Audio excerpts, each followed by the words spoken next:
Την ώρα που η οικογένεια της Γογός Μαστροκώστα προσπαθεί να διαχειριστεί τον αβάσταχτο πόνο της απώλειας, ένα νέο περιστατικό έρχεται να προκαλέσει οργή, αγανάκτηση και έντονες αντιδράσεις. Τις τελευταίες ώρες κάνει το γύρο του διαδικτύου μια σοκαριστική φωτογραφία που υποτίθεται πως απεικονίζει τη Γογό μέσα στο φέρετρό της. Μια εικόνα που έχει αναπαραχθεί σε διάφορες πλατφόρμες κοινωνικής δικτύωσης και έχει προκαλέσει αποτροπιασμό σε όσους τη συνάντησαν. Ωστόσο, η πραγματικότητα είναι εντελώς διαφορετική. Σύμφωνα με πληροφορίες από το στενό οικογενειακό περιβάλλον, η συγκεκριμένη φωτογραφία δεν είναι αληθινή, αλλά προϊόν τεχνητής νοημοσύνης, AI.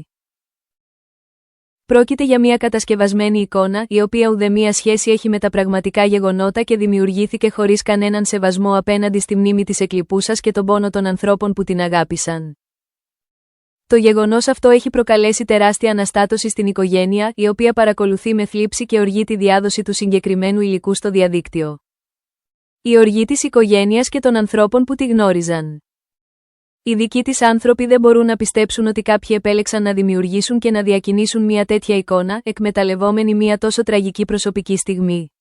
Η οργή τους είναι μεγάλη, καθώς θεωρούν πως έχουν ξεπεραστεί κάθε όρια ανθρωπιάς και στοιχειώδου σεβασμού.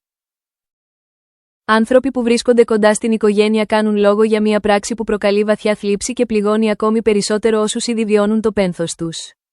Τονίζουν ότι αντί να επιτρέπεται στους συγγενείς να θρηνήσουν με αξιοπρέπεια, αναγκάζονται να έρχονται αντιμέτωποι με ψεύτικες εικόνες και ανυπόστατο περιεχόμενο που πολλαπλασιάζει τον πόνο τους.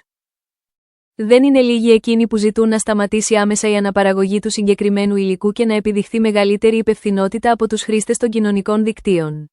Άλλωστε, η διάδοση μιας ψεύτικης εικόνας δεν αποτελεί απλώς παραπληροφόρηση, αλλά και προσβολή στη μνήμη ενός ανθρώπου που δεν βρίσκεται πλέον στη ζωή.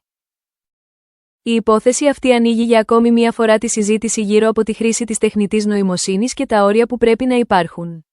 Τα εργαλεία AI μπορούν να δημιουργήσουν εξαιρετικά ρεαλιστικές εικόνες, γεγονός που συχνά δυσκολεύει το κοινό να διακρίνει τι είναι αληθινό και τι όχι. Όταν όμως τέτοιες τεχνολογίες χρησιμοποιούνται για να κατασκευάζονται εικόνες που αφορούν νεκρούς ανθρώπους ή οικογενειακές τραγωδίες, το ζήτημα πάβει να είναι τεχνολογικό και γίνεται βαθιά ηθικό. Η ανάγκη για προβολές, κλικ και διαδικτυακή απήχηση δεν μπορεί να υπερισχύει του σεβασμού προς τον ανθρώπινο πόνο. Η οικογένεια της Γογό ζητά από όλους να επιδείξουν ευαισθησία και να μην αναπαράγουν τη συγκεκριμένη φωτογραφία. Το μόνο που καταφέρνει η διάδοσή της είναι να αναζωπυρώνει το πένθος και να προκαλεί νέα τραύματα σε ανθρώπους που ήδη δοκιμάζονται σκληρά. Σε στιγμές όπως αυτές, η ανθρωπιά, η αξιοπρέπεια και ο σεβασμός οφείλουν να μπαίνουν πάνω από κάθε άλλη σκοπιμότητα. Γιατί πίσω από κάθε τραγική είδηση υπάρχουν άνθρωποι, οικογένειες και συναισθήματα που δεν πρέπει ποτέ να γίνονται αντικείμενο εκμετάλλευσης.